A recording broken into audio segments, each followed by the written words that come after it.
All right. Good night, everyone. I'm Tatiana, co-founder of Noches de Café, which translates to coffee nights in English. And of course, the name because of the time that we're going live. It's 9 p.m. Eastern, 8 p.m. Central. And we have founder, my brother, Luis. And we have a special guest tonight, Derek, who's the owner of O Brothers Organic Hot Sauce. So I'll let my brother introduce himself and then our special guest. Hi, Tati. Hi, Derek. Well, happy to be on our second episode. Happy to have Derek on here with us, and hopefully this is a good episode, and we can tell the story of how the organic hot sauce got made and everything. And thank you again, Derek, for joining us. Yeah, of course. I'm glad to help you pioneer the second episode of something that's going to hopefully grow and grow and grow. The next CNN. Thank you. Much Hopefully. appreciated. And where are you tuning in live? Let the I'm audience tuning in know. from Austin, Texas. Austin, and let us know. Born and raised in Austin? Not born and raised, Southern California and San Diego. Touchdown in Austin back in 2017. Haven't looked back. And how was it growing up in San Diego?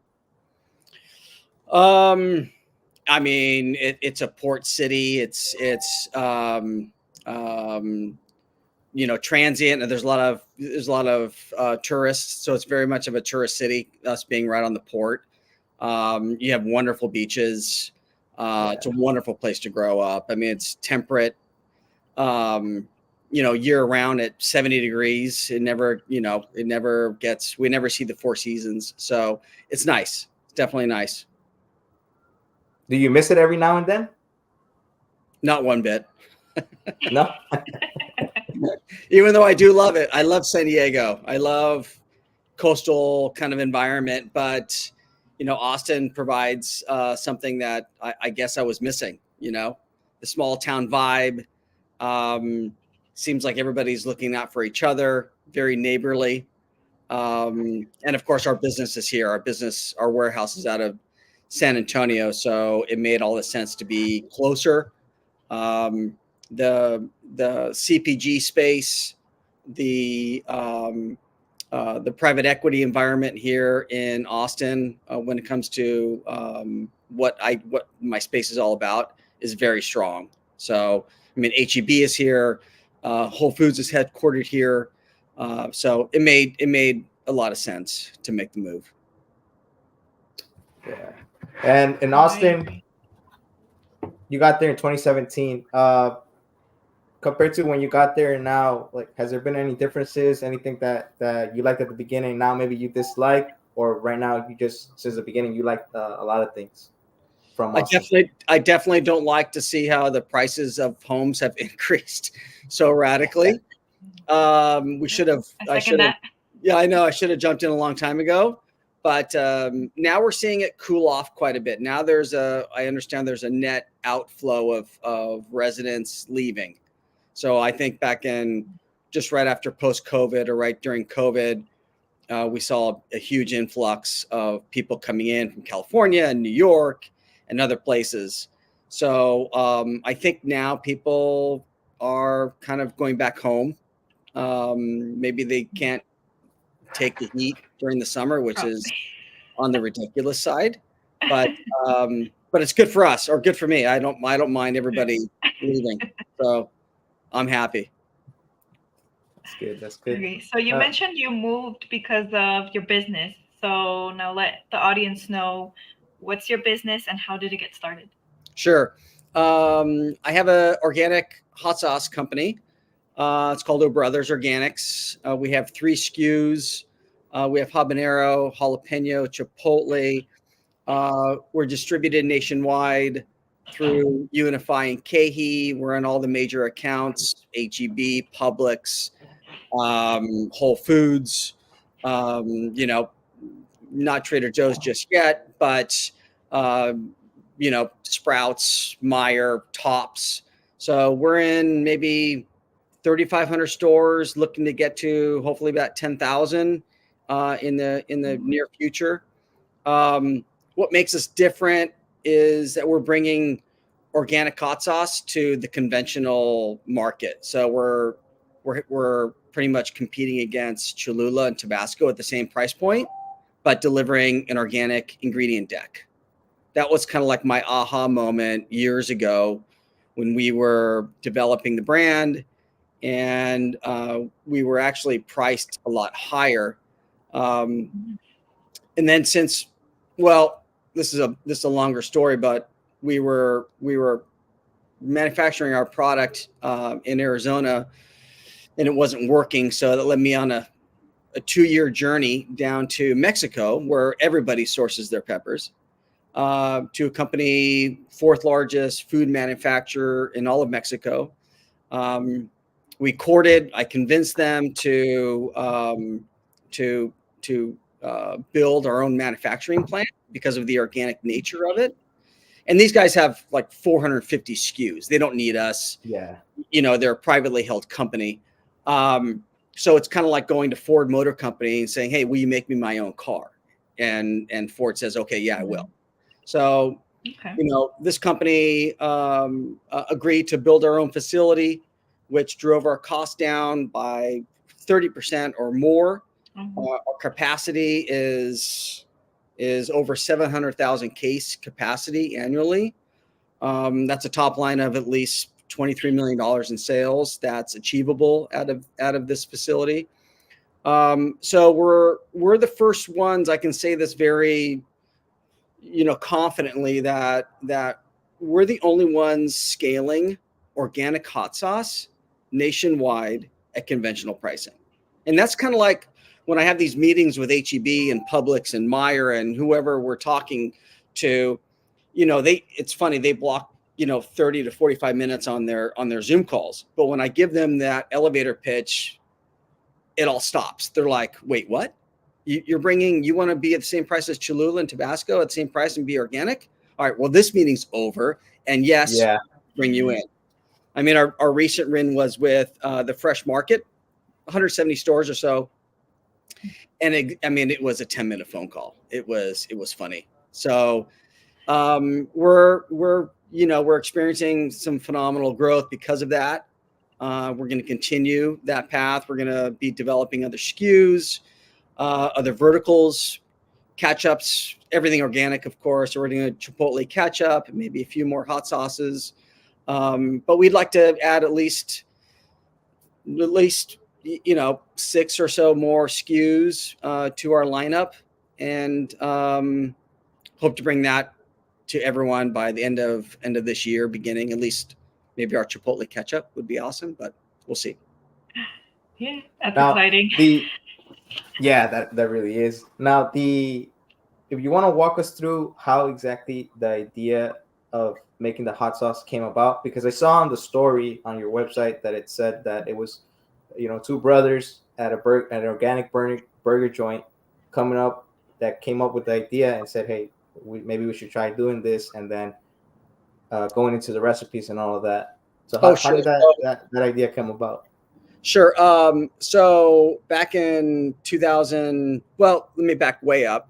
My family was in the lumber business. We had a company called Dixie Lion Lumber Company for about 100 years in San Diego. So my dad passed away. We sold the company, and my brother and I were always huge organic nuts. Everything about our fridge had to be organic. So we were already halfway into this project, and we didn't even know it. So he was really into having barbecues, and these burgers came up. So he'd always have these wonderful burgers he was barbecuing, and everything about the burger was organic. The buns, the avo, the ground beef, everything about this thing. So I would see how crazy people are eating this damn burger. So we weren't doing anything at the time because we had just sold the company. And I said, let's do like an In-N-Out version, right? So like this out west coast. Do you guys know In-N-Out? I'm sure. Yeah. In-N-Out. Yeah. In-N-Out. Yeah. So we went ahead and dove in, bricks and mortar storefront, mimicking In-N-Out concept. But our angle was going to be everything about our burger was going to be organic. right? Even the French fries, even the oil for the French fries, the ketchup for the burger, everything about our concept was going to be organic. So we did that. And that was back in 08, 09, just as the economy started cracking, if we all remember, or we don't want to remember. So this was in, I know this was in San Diego. So we opened up the store to critical acclaim. People would come in and eat our veggie burger, which we made by hand every day. But one day we had, well, there is still a store in Hillcrest, a Whole Foods store, and employees would come in every now and then to eat our food on their lunch break. And one day a buyer comes in at Whole Foods. They called him back. I don't know if they call them foragers anymore, but a forager came in and noticed we had hot sauces as a condiment on the table. And I paid no attention to the hot sauces. I'm like, it's just, something that our customers wanted. So we got them. They're what they wanted. And of course it was organic. So this forager said, hey, I love what you're doing here, but we'd love these hot sauces and we'd love to put them on the shelf. And I passed because we were losing our tail with the burger restaurant. This was like 2010. The economy is getting worse and worse and worse. So I said, hey, thanks, trying to make this restaurant thing work. So fast forward, the restaurant goes away, close shop. I pivot, go back to Whole Foods. I said, hey, do these offers still stand? I had no idea what I was getting myself into, right? Hot sauces on the shelf. Who knows? But what the hell? So they said yes. So we brought the sauces in San Diego, all three of them at Whole Foods, which led to, there's another chain of stores there called Jimbo's. It's kind of like Whole Foods on steroids, smaller, only about 6 or 7. They picked us up, and then we just started growing up the coast in more and more Whole Foods at the time. But they were like piecemealing them out to me. I'm like, okay, I'm never going to make this thing work if Whole Foods just continues to piecemeal these stores out to me. It's much different now, let me tell you. If anybody wants to get their stuff on shelf at Whole Foods, they'd have to come down to Austin and grab a meeting, and good luck with that. But we can get into that later. But so I was trying to figure out how to speed this whole process up. And I was talking to this broker at the time in Boulder, Colorado, that I couldn't afford. And he said, we had already had our product activated at Unify, Rockland, and Reno Valley. That's Unify is probably the largest natural food distributor in the nation. And they distribute all the products to all the Whole Foods, amongst other grocery chains. So since we already had the Whole Foods account, Unify activated Moreno Valley and Rockland. For those who are listening, you'll know what I'm talking about. And this broker in Boulder told me, said, hey, Derek, if you're scanning, meaning that UPC scope, because scanning means, you have the employees of grocery store, they have those little guns and they walk down the aisles and they scan your UPC code. That's how they're replenishing their product. So they're shooting that gun on your UPC code. It sends an order back to your DC, Unify or KHE, whoever, and it triggers a PO. So that's the terminology, scanning. So he's like, hey, if you're scanning at Moreno Valley and Rockland, I'll give you some advice. Throw as much hot sauce as you can in your brother's truck and visit all the stores in Southern California. At the time, it was 32 stores. And this was during Christmas. He said, give them all a free fill. Just make sure the tags get put up on the shelf.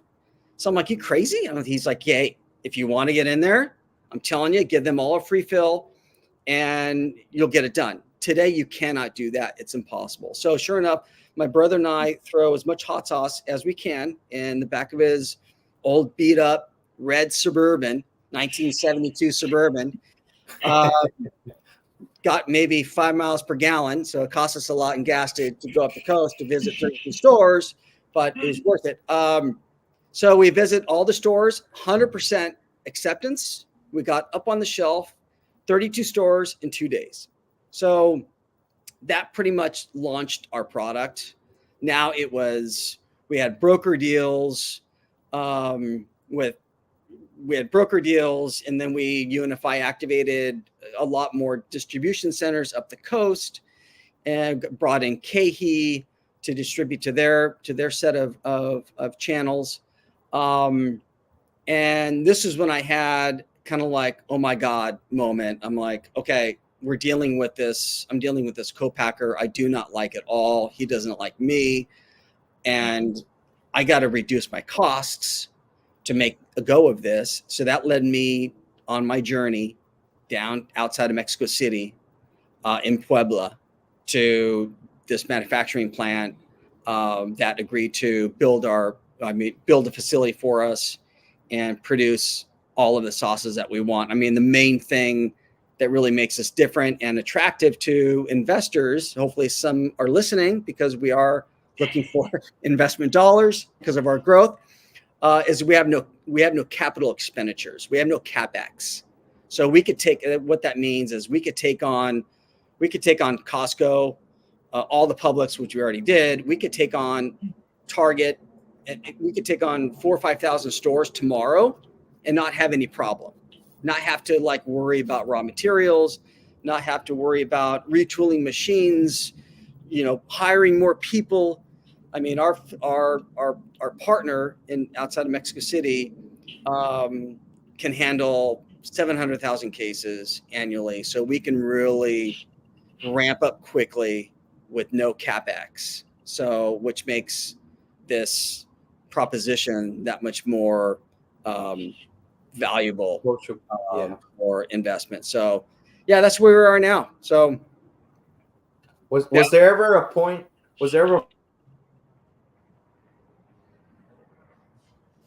Oh, I lost you. You there? I can hear you. Oh, can you hear me? I can't hear Louise. I can hear you. Are we good? Eric, I can hear you. Oh, there you go. You're back. I'm back. You're back. Okay. So was there ever a point in this whole journey that you just finished talking about? Was there a point where you got a little bit discouraged, or family members or close friends, and did they ever were like, Derek, I don't think this is gonna work out? Was there ever a point where you felt like you weren't gonna go or get to the point where you are at now? No question. I mean, any true entrepreneur goes through, has those feelings. I mean, they're not normal if they don't have that kind of feeling like, what the hell are we doing, right?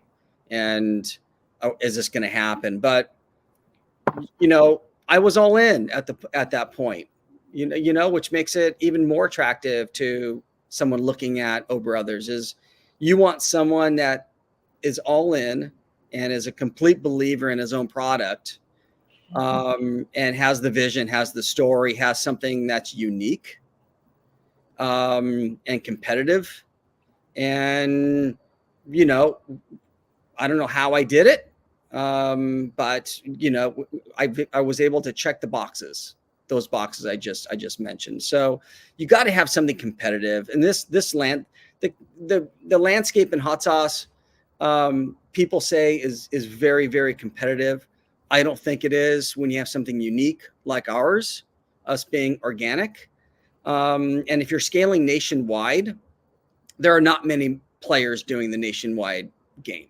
I mean, it's Tapatio, it's Cholula, it's us, it's Tabasco, and some other players, but no one's doing it organically. So that's when I'm like, okay, you know what? I'm going to stick to it. I'm going to take this to my grave at all costs and keep driving. Top line is all about top line in our business. It's all about driving top line and managing the red, pretty much, because profitability is tough when you're seeing such phenomenal growth year over year.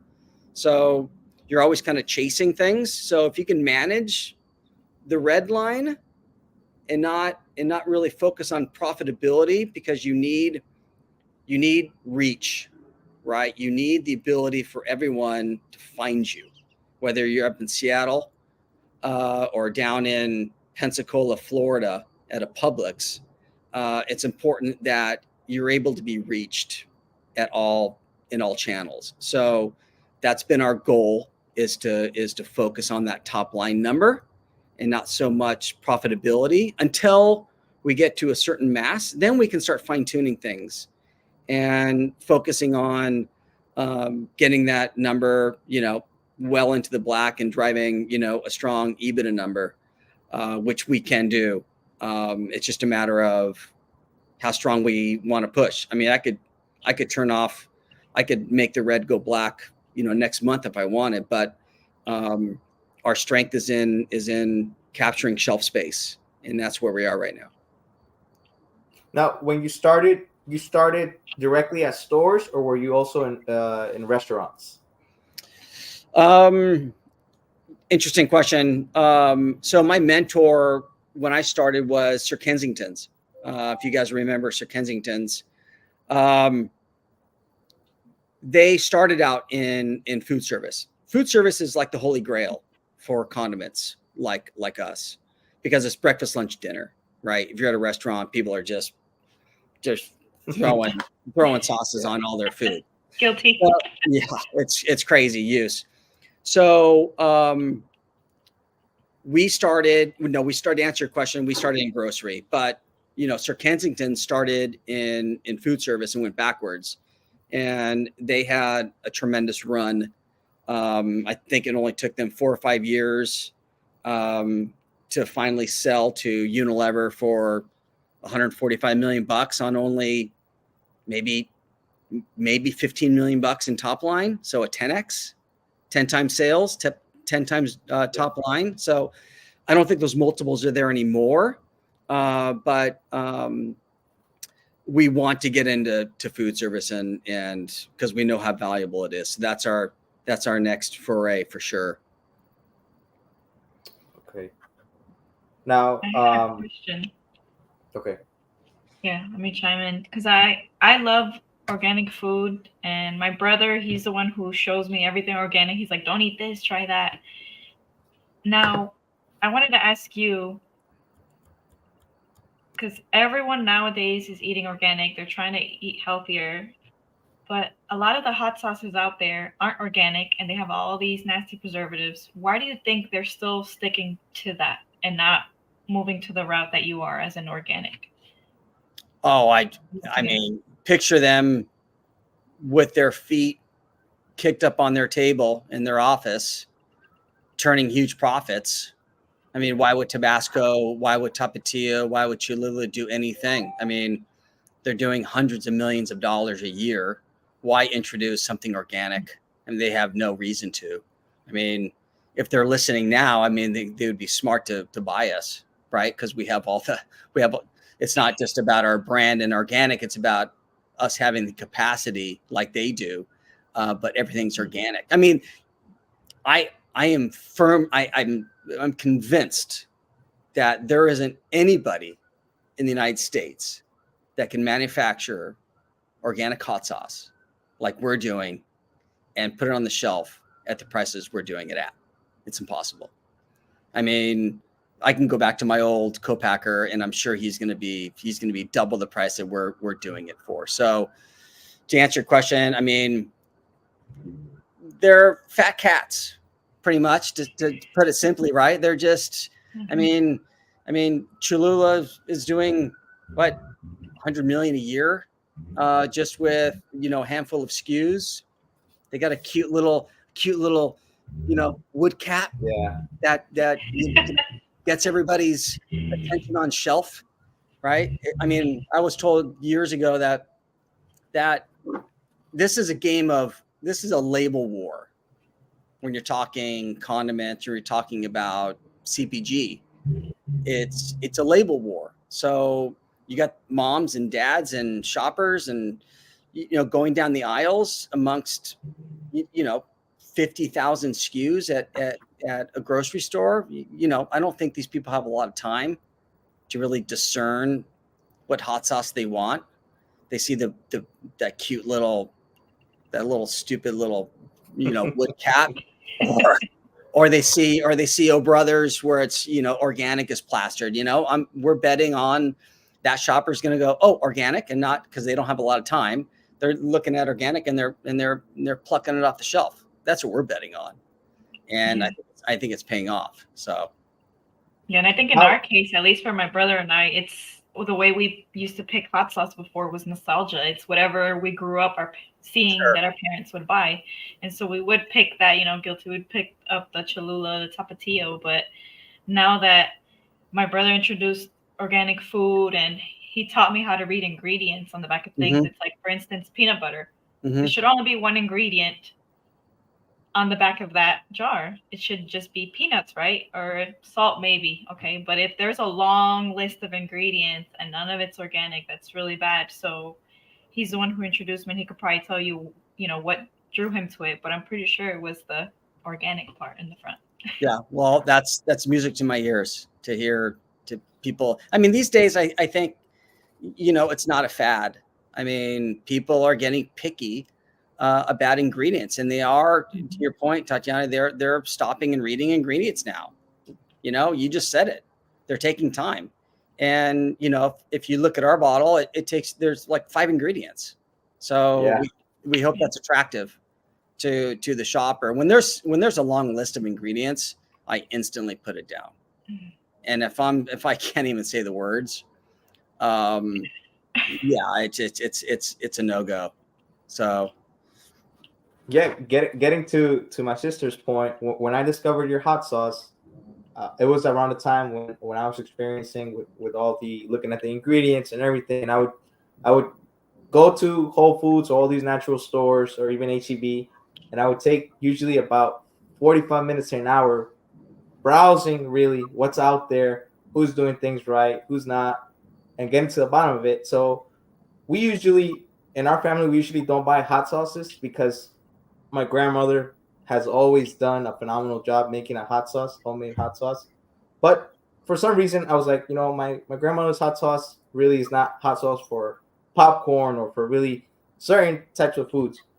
So one case, I went to the Whole Foods and I was in the hot sauce section, and I looked up at all of them, and I came across yours. I said, okay, habanero, which habanero is really one of the ones that I like. I saw habanero. I said, okay. I saw it organic. I said, okay, that's 2. I saw it was also certified. That's 3. But then, okay, let me look at the back.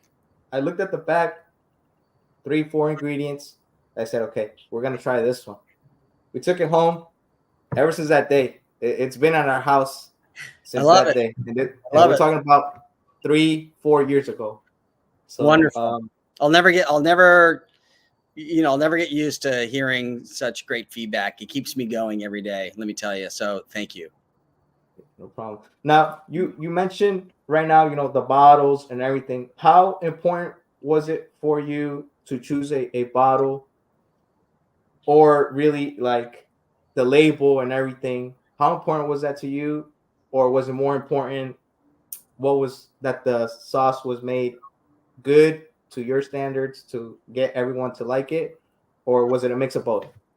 Definitely a mix of both. I knew the sauce was good. So let's talk about the formula first. So when we got up and went down to Mexico, outside of Mexico, we went to Puebla. I spent days down there because we had to kind of re-engineer it, right? Because ingredients are different down there and whatnot, as long as everything was organic.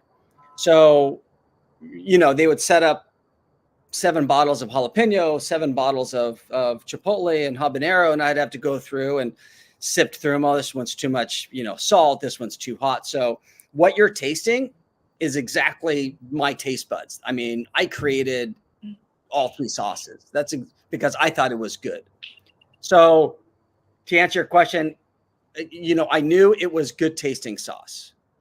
So we focused hard on the label, which went through a refresh about 2-3 years ago. What you see now, before it was kind of like something out of a cartoon magazine. It was a funny character on it. It was kind of whimsical in a way. And I'll never forget, I had a meeting with a buyer at Whole Foods in Austin, and this was when we had the old label. And she's like, her name's Christina.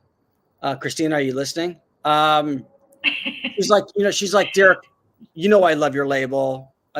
She was the global buyer at Whole Foods. She's like, I love your sauce, and I've been helping you grow. I've been watching you, but I hate your label. And if you want me to take you global, which means all the stores, you got to change your label. So I, of course, said, no brainer. You take us global, I'm going to change the label. So it was funny. The factoring company we were using up in San Francisco, they had a suite of services to call upon other than just lending. So I hit them up for, a designer at the time, and they sent me this person that I just hit it off with, out of all places, he was from Buenos Aires in Argentina. Big hair, big fro like this. And he worked on campaigns for like Jack in the Box and Johnson & Johnson and Ford Motor Company. And we just got to know each other. He says, I love this project. He's like, I told him what I needed. I said, I need a revamp. And he's like, hey, how much of the label can I keep? And I'm like, just keep the burro, right? I mean, burro is our dude. We need the donkey. We need the burro, right? I still can't roll. I'm Mexican, and I still can't roll my R's. It's embarrassing. But anyway, so I told him to keep the burro, and in one fell swoop, he created what you guys have. That was one try. So label is so important. Back to what I was saying earlier about it's a label war. You have seconds to capture the buyer walking down that aisle. Seconds, especially the busy mom, dad, whoever, right? Whatever the shopper is, you have seconds to capture the attention of that shopper. So we are going to go through another refresh, really blowing up the fact that we're organic. And that black sleeve that you see on top, we're going to put that in a different color. We're going to paint it with the word organic all over it, which makes us that much different. So we're going through another refresh, which will hit the shelves probably fourth quarter of this year. So label and the taste are equally important. There's no question about that. I mean, and, it seems like we got the formula right because people keep coming back. So I'm happy. I'm blessed. I'm lucky. Now, I've heard a lot about when it comes to the certifications and that it's really hard to get certified organic or non-GMO. Did you have that challenge too, to become certified organic, or was it really easy? It was easy. It was easy. I mean, non-GMO is easy. I mean, if you're organic, you're non-GMO. So it's kind of like, you kind of like roll the eyes when you see non-GMO, because it's kind of like, okay, well, you're organic, you're definitely non-GMO. But people still put it on there. I think it was on our old label. I'll have to look. I know it was on our old label, but it's like an easy kind of something you'd put on your bottle if you're organic. It's like an easy win, right? We thought people know, right? Yeah, just kind of ridiculous. So of course you're organic, you're definitely non-GMO. To get the cert, it's difficult. You got to go through a process. You got to be revisited throughout the year by CCOF, who is the certifying agency for USDA in our particular case. So you just go through a review process. I don't think it's very costly, but for some, I mean, if you're a regional player, if you're a person that's doing a couple thousand cases a year and you want to go organic, it's not going to work. So, I mean, you got to have scale. You got to have a serious business to justify you getting the stamp. But you know what? I mean, you don't need the stamp. I mean, you could have, some of our competitors, which will remain unnamed, will say the word organic we use organic ingredients, which is total BS, because when you combine organic ingredients with non-organic ingredients, it nullifies everything. It's moot, right? It's BS. And I wish I could tell the few manufacturers that are doing it and tell everybody that's listening today that it's BS. You don't combine, you shouldn't be allowed to brag that you have organic ingredients that are combined with non-organic, because it's contaminated, right? I mean, you're essentially putting something that's been sprayed with pesticides and herbicides in a formula along with something that hasn't been. So, duh, right? Yeah, we cherish our certification, and it's a badge of honor for us, and we've always kept it on the front of the label because it's that important, we feel. So now walk us through the mascot. Why the burro? it was absolutely random. My brother did it back when we had the burger restaurant. I'd have to ask him. It was 15 years ago. I don't know what the genesis is behind the burro, but it works. It stuck. It works, yeah. Yeah. So people think they're looking at a skull, and it annoys me. I'm like, I don't see a skull in this thing. They see the big nostrils as the nostrils. Yeah. So I've been asked to change it, and it's a no. It's a hard no. I'm not changing anything. So no, I think that's it's already it's already well marked there, the burro there, and I think that's what has become your whole label there. So I think so. I think you'll see we're gonna make a play with the ears.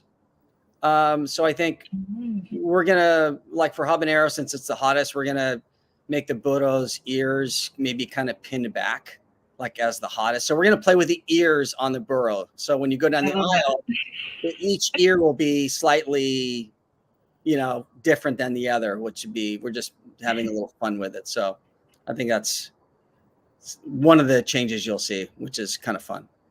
I love that. I'm looking at the bottle right now. And walk us through how you decided on the bottle that you have now. I don't know if you had a different one before, but walk us through the process and choosing the right bottle to package it. Oh, you mean the 5-ounce woozy that we have? This one. The actual bottle itself. Or with the cap. The 5-ounce. It's 5 ounce. It's called a woozy, WOOZY. So it's a 5-ounce woozy. I think the biggest hurdle we had, funny enough, was the cap. So you can have a diffuser on it. So we were deciding whether or not, okay, do we allow the customer to twist it off, and then there's kind of like a restrictor plate on the top, so you're not dumping the whole bottle. So you have to kind of shake it. It's called a diffuser. So either we get a diffuser on this, or we get a cap that you see now, so it's all in one. But that took, I'm not kidding, that took 6 or 7 weeks to go through the types of caps and whether or not we're going to do a restrict or a diffuser on it or not. But the bottle is very straightforward. It's kind of normalized amongst manufacturers because they have filling equipment that is very unique, and that 5-ounce woozy is widely accepted along the manufacturing end of it. So that was an easy choice for us to do, just a simple 5-ounce glass with the flip top cap, and then you can do the shake. So it was very straightforward. We didn't want to get into what you see now with all the plastic and the squeeze bottles and the funny little twist where you have to twist it up. That's like a nightmare for manufacturing. You got to get special tools. It's like think of the machinery as like Tonka toys, and they're like, you can, you have to take pieces out. I mean, it's very difficult to accommodate some of these bottles with like Tabasco. There's no way a manufacturer is gonna buy the same kind of machines that Tabasco does. It's a very unique machine to fill that little pinhole of a bottle that they use. That's become so popular. So the 5-ounce woozy is very traditional and straightforward. Yeah, and I love it personally because so I tried it on Chick-fil-A fries. Nice. And what's funny enough, so I only pour a little bit. So I used it like this, and my partner, he just took it off, and I didn't even know he took it off, and he did it like this. So I'm like, oh, so you appeal to two different type of customers: the one who just uses it to just dab a little bit because they can't tolerate too much spice, and then someone like my partner who loves spicy, and he just took the whole cap off. And we I was love like, him. that is awesome. Yeah. He's what we regard as a heavy user. So he's like a bottle a week. We wish everybody was a bottle a week user. Yeah, I do the same thing. I love it, but that's awesome. My tolerance for spice is not as like how my brother's is or my partner's. So I wish. I know. Well, you know, it was very important for us to. You bring a good point up. It was very important for us to develop a formula that didn't burn your mouth off, didn't ruin the food. Right. We want something that complemented your food, right? Not overwhelm it. I mean, you use Tabasco, it turns into a vinegar bomb. I don't care what food choice you use it. You're putting Tabasco. I mean, I saw someone put Tabasco on their pasta at a restaurant. I'm like, what? So, I mean, Tabasco, it turns into a vinegar bomb, right? Even like Frank's Red Hot and all that kind of very vinegar forward type of sauces that only work on seafood. If you're having mussels, great. And then you have like Cholula. I mean, it overwhelms the food, right? Ours, I feel, is just a straightforward pepper sauce that enhances breakfast, lunch, dinner, whatever you're having. You want to put it on pizza, put it in your hummus, eggs, whatever. Mix it with ketchup, the chipotle, to get a chipotle ketchup for your French fries, whatever you're doing. We think we've created a formula that enhances your food, not overwhelms it like the others I just mentioned. So I was eager to try it. Yeah. So I was eager to try it because my brother was like, you gotta try it. And the reason that I wanted to try it so bad, I'm like, okay, if he said that my grandparents loved it and they're very old fashioned, Mexican older lady, and she if my grandmother tried it and liked it, and she makes her own salsas and everything, and she uses the habanero peppers, and I'm like, if she said that it's good, I'm like, oh, I have to see this for myself. I have to try it. Because to me, I was very shocked to hear her say that. So I tried it, and I'm like, okay, that makes sense now. Yes, awesome. We love it. So let me share a couple of comments here. So Veronica says, when H-E-B and Whole Foods runs out, I'm crossing fingers that the salsas be back on the shelf ASAP. One of the best salsas, and better that it's organic.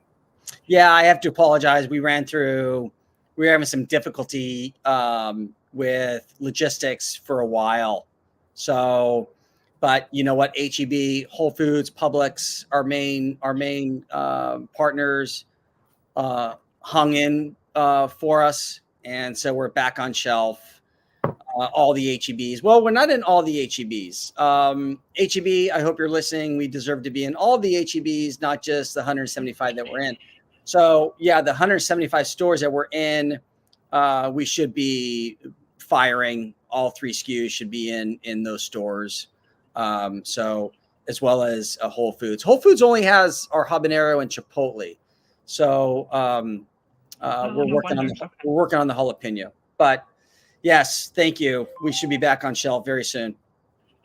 Now, with the habanero, chipotle, and jalapeno, how did you pick those 3, or did you already have in mind that those 3 were going to be your start offs? Yeah, those were the most basic. Back to the restaurant we had. I don't, I wish I had like some magnificent story behind our choice of peppers, but no, it was very straightforward. We were already working with habanero and jalapeno and the chipotle. So yeah, there was no kind of special story there. Sorry. Okay, we have another comment. It says, curious to know if other flavors will be coming out. Yes. We want to do some sort of wing sauce. Play around with maybe a Fresno pepper. But it's funny listening to people. You should do this, you should do that, and come out with this, come out with that, right? And if my manufacturer is listening right now, they'll be laughing with me or rolling their eyes, because it's very difficult to just come out with another hot sauce. I mean, there's so much involved. There's bottling, there's labeling, there's sourcing the ingredients and the raw materials. There's finding, capacity within the manufacturing plant. I mean, it's very difficult. The undertaking's huge. And then you got to get samples out to your brokers, right? So we have brokers from East Coast to the West Coast, and we want to get in front of the buyers when it comes that time of the year. That means we have to get free samples to everybody. So not only free samples to our brokers, but samples to all the buyers, HEB, Publix, Sprouts, whoever it is, right? They need samples. So it's very involved. But we want to do it. We're going to do it. We have all the capacity to do it. So it's coming. I'd like to see maybe two. Well, the ketchup's going to be easy. The Chipotle ketchup's is going to be just putting our Chipotle recipe formula into some ketchup, and there you go. But even that, it's huge. There's market analysis that goes along with it. But the fact that we have our portals already open, which is very valuable, I think, knowing that we're in all the unified distribution centers, we're in all the KHEs, we're in the major accounts. So for us to plug and play makes it that much more not easy, but makes it that much more manageable to add SKUs. So it's high on our list. Since we have the reach, since we have the distribution, since we have the capacity, we're going to do that, and you'll see more hot sauces coming. Not too many more, but you'll see them. We look forward to it. Yeah. Now, I saw in one of your Instagram posts where sometimes I think I saw a post where you were making a delivery. I think it was to a restaurant or something. And I think it said somewhere on the post, that you liked doing the deliveries personally because I think it reminds you of when you were beginning with the whole hot sauce. So yeah. You still do you still do that? Because I know you're probably the only one also responding to the emails as well. So how does that make you feel now? From when you began and now, seeing all that has changed. How does that make you feel? It's humbling. I still. So we have a program here in Austin where we identify restaurants that are aligned with us in our organic kind of, our mission to deliver organic. So we've aligned ourselves with a certain amount of restaurants here in Austin, The Well, Hillside Pharmacy, those types. And we will give them, our deal with them is we'll give them free hot sauce if they'll remove, the national guys that they have on their table. So wipe away Cholula or Tabasco, bring us in all organic. And for that, you get it for free. So that campaign has resonated really well. And I do the deliveries because I just love it. And since we're not going crazy and delivering to, hundreds and hundreds of restaurants, but we'll get there. And that's when I'll turn it for profit, because right now it's just a passion of mine to work with, certain restaurant owners here in Austin that get it.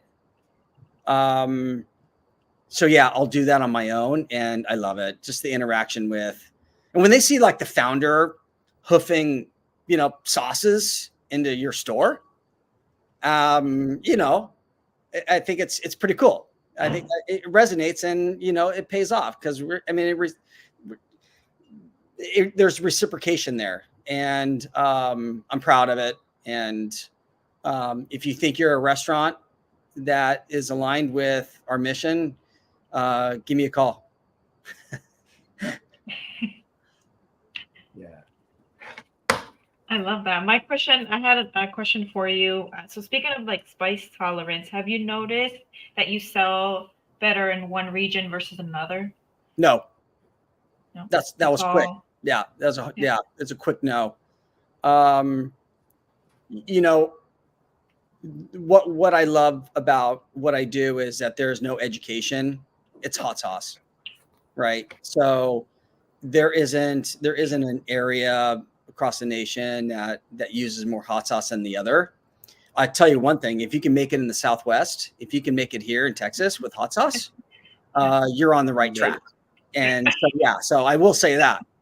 But no, I'm sure there are people out there. There's analysts out there that could point you to heavy areas of the nation that use hot sauce more than the other. But I haven't seen it. It's been across the spectrum of users for hot sauces. So yeah, it's everyone and I mean, it's worldwide.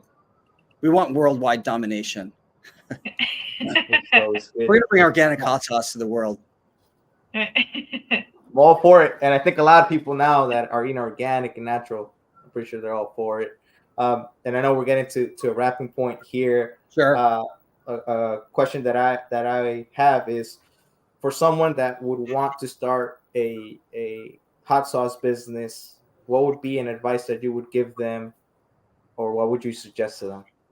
I would never douse anybody's entrepreneurial spirit. If they want to get into the hot sauce, it's tough. I would tell them it's got to be unique. I definitely think it's got to be organic. If they want to scale it, I mean, there are a lot of regional players, right? There are a lot of people that are in, small areas of the nation that are doing, a couple thousand cases a year, and it's like a hobby. But if they want to get in the space and for profit and make money and scale, first they got to find a manufacturing plant. I think it's definitely got to be organic to capture the attention of these buyers, because you only have limited amount of minutes with these buyers of the grocery chains. So it's got to be unique, and that's hard to do. And to find something organically, I mean, it's going to be close to impossible. But again, I wouldn't want to douse anybody's spirit. I would tell them they would definitely have to have a kick-ass label, right? Back to our label war.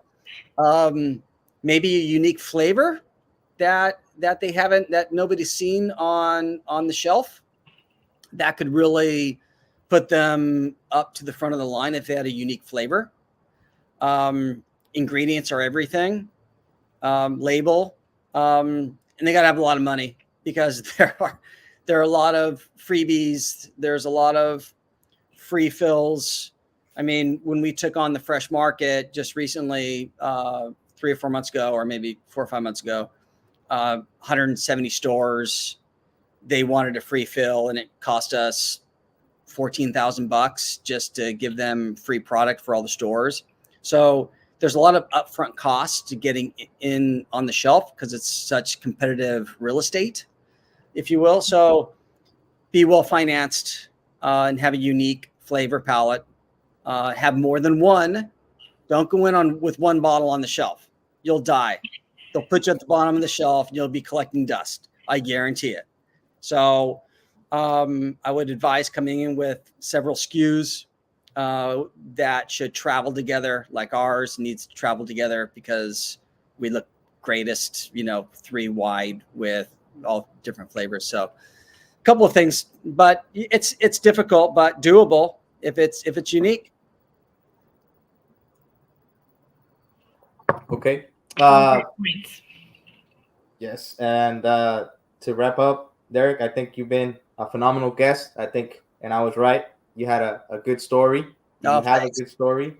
You have a lot of things coming up that are good, and I think you're doing great things.